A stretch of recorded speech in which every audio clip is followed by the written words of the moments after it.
5 August Sheikh হাসিনার পতনের দিনও আগুনে পুড়িয়ে ফেলা হয় 6 তরুণের লাশ, যাদের মধ্যে তখনও জীবিত ছিল একজন। তার আগের দিন 4 আগস্ট আশুলিয়া থানার সামনে আরও একজনকে গুলি করে হত্যা করা হয়।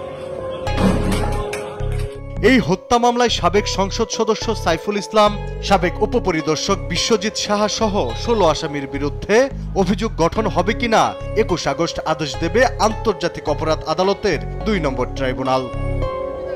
শুনানিতে জুলাই গণহত্যার বিচার বিলম্বিত করার চেষ্টা হলে টুটি চেপে ধরা হবে বলে হুঁশিয়ারি দেয়া হয় ট্রাইব্যুনালের পক্ষ থেকে।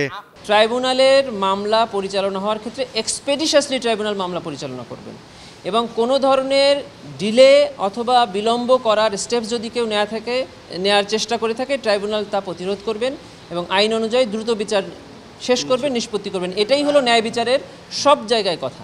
এছাড়াও জুলাই আন্দোলনে চাংখারপুলে 6 জনকে গুলি করে হত্যা মামলায় তৃতীয় দিনে সাক্ষ্য দিয়েছেন জুলাই শহীদ ইয়াকুবের পরিবারের সদস্যরা। এ সময় ইয়াকুবের চাচা বলেন, গুলিবর্ষণকারীদের একজন হিন্দি ভাষায় কথা বলছিলেন। একজন সাক্ষী আমাদের বলেছেন, প্রত্যক্ষদর্শী, তিনি বলেছেন যারা গুলি করছিলেন তারা হিন্দি ভাষায় কথা বলছিলেন একজন, এবং কি শব্দ সেটাও বলেছেন, এবং এটা ডিফেন্স পক্ষ চ্যালেঞ্জ করেছেন, কিন্তু উনি সরাসরি উত্তর দিয়েছেন না আমি শুনেছি, ইধারাও শব্দ প্রয়োগ করেছেন। এই মামলার পরবর্তী সাক্ষ্য গ্রহণ অনুষ্ঠিত হবে আগামী 20 আগস্ট। 20 তারিখ আমরা ধার্য। আলী আক্কাস, আকাশ, দেশ টিভি, ঢাকা।